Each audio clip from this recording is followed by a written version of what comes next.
And I would just say a strong message to Democrats who are out there pretending to be outraged about the long list of crap that this administration is cutting, federal waste and funding, like $2 million for sex changes. Karoline Leavitt has just delivered a speech that has left LGBTQ plus activists stunned, sparking intense debate across social media. But then they're very quiet about the fact that there are still North Carolinians and people in California who have lost everything, and in the last 4 years, this federal government did nothing to help them. This president will continue to put Americans first. Known for her bold and unapologetic stance on conservative values, Leavitt took the stage with a fiery message that called out radical activists and their agenda. What's the White House's view of framing that calls men transgender females or similar rhetoric coming from organizations like the ACLU and GLAAD? Well, it's been very clear. The policy of this administration is that there are only two sexes, male and female. Pretty simple. Brian Glenn. Yes. Supporters are praising her for speaking up, while critics are scrambling to respond. But no matter where you stand, there's no denying that this moment is a game changer. I think there would be a lot more outrage in this room today. It's unacceptable, the comments that have been made by these Democrat leaders, and frankly, they don't even know what they're talking about. Because President Trump was elected with a man. So what exactly did Karoline Leavitt say that has everyone talking? And how are LGBTQ plus activists reacting to her unapologetic takedown?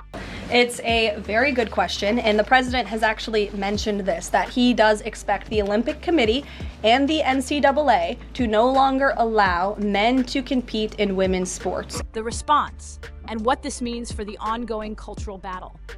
Karoline Leavitt walked up to the podium with confidence, ready to deliver a message that would shake the political and cultural landscape. The press room was packed. Journalists, political analysts, and activists were all waiting to hear what she had to say. And I would just point out that there's been a lot of leaders and officials all around the world who have doubted, I suppose, the deal-making ability of President Trump. You heard the Panama leader saying that he would not agree to some of the concessions that he has now made because of Secretary Rubio's visit. You had the Colombian president saying he wouldn't accept flights of Colombian illegal nationals who have entered into our country illegally. And those flights are underway. So actions speak louder than words. And when she spoke, she made it clear there would be no room for compromise. This administration recognizes only two genders, male and female. We are restoring sanity in the face of radical wokeness that has been forced upon our society. And very clear, the policy of this administration is that there are only two sexes, male and female. Pretty simple. Brian Glenn. Yes. The moment those words left her lips, it was as if a bomb had gone off in the room. Gasps, murmurs, whispers. Everyone knew this was going to explode. For conservatives, it was a long-awaited statement of truth.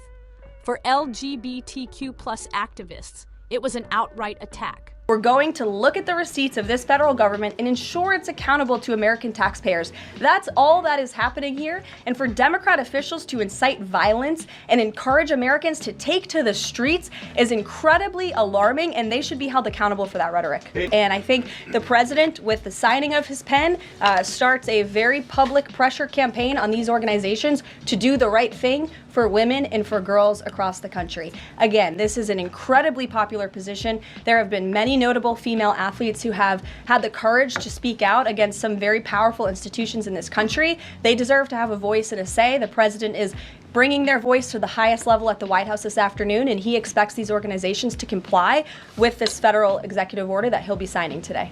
Within minutes, clips of her speech were flooding the internet. Twitter, now X, was on fire.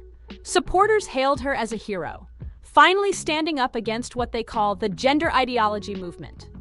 Meanwhile, LGBTQ plus activists and progressive commentators slammed her, calling her words harmful, exclusionary, and outright dangerous. Coming out here to the briefing room, I was made aware of the funding from USAID to media outlets, including Politico, who I know has a seat in this room. And I can confirm that the more than $8 million taxpayer dollars that have gone to essentially subsidizing subscriptions to Politico on the American taxpayers' dime will no longer be happening. The DOJ team is working on canceling those payments now. What's the White House's view of framing that calls men transgender females or similar rhetoric coming from organizations like the ACLU and GLAAD? Well, it's been very clear. The policy of this administration is that there are only two sexes, male and female. Pretty simple. Brian Glenn. Yes. By the end of the day, it was clear. Karoline Leavitt had drawn a line in the sand, and America was being forced to pick a side. The backlash was immediate. Protesters took to the streets in major cities: New York, Los Angeles, Chicago, and Washington, D.C. Thousands gathered, waving flags, holding signs, and chanting in unison, "Trans rights are human rights. Stop the erasure. We exist." Activists accused the administration of trying to erase the identities of transgender and non-binary individuals, arguing that this kind of rhetoric fuels discrimination, violence, and mental health struggles. At the same time, Karoline's supporters were rallying behind her. Conservative pundits, politicians, and influencers praised her for taking a stand. "She's just saying what we've all been thinking," one conservative commentator declared.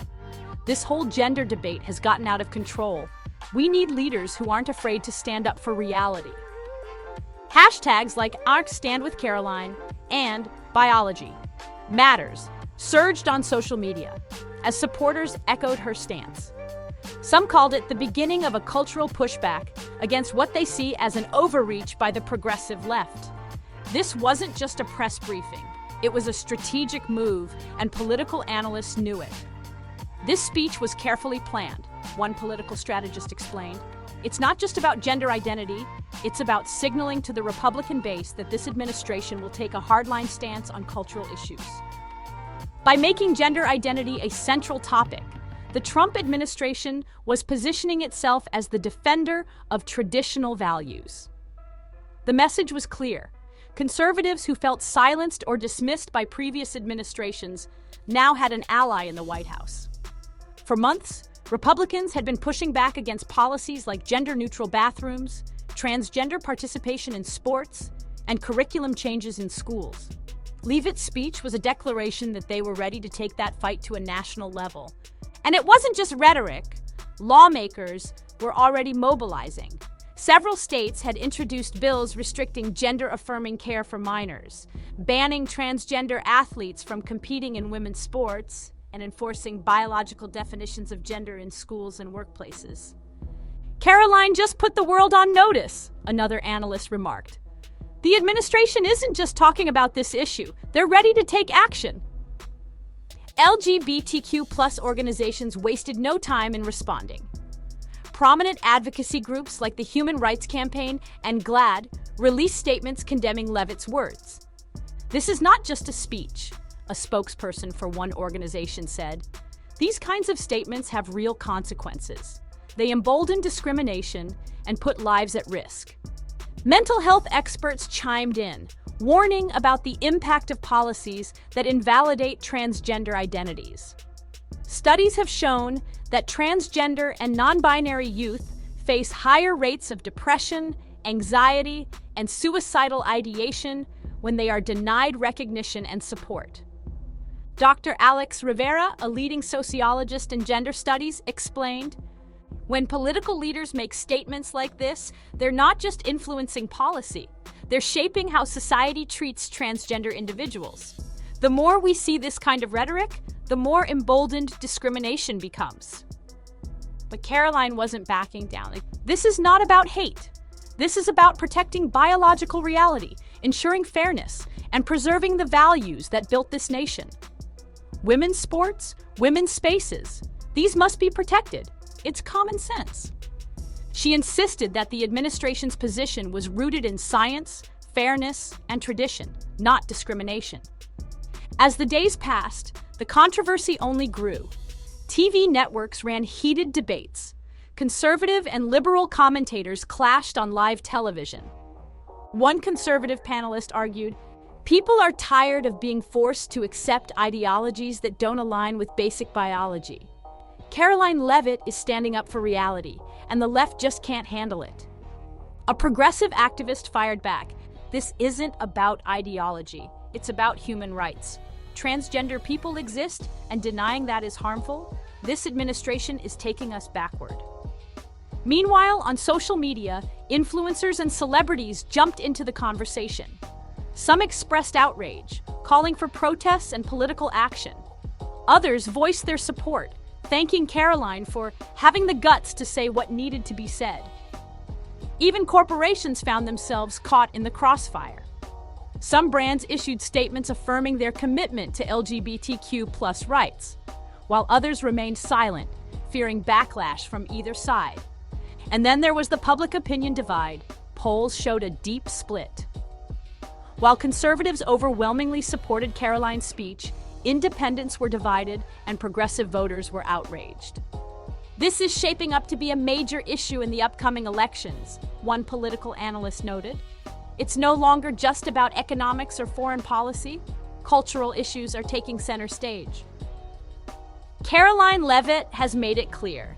This administration is not backing down. The battle lines have been drawn, and the cultural war over gender identity is far from over.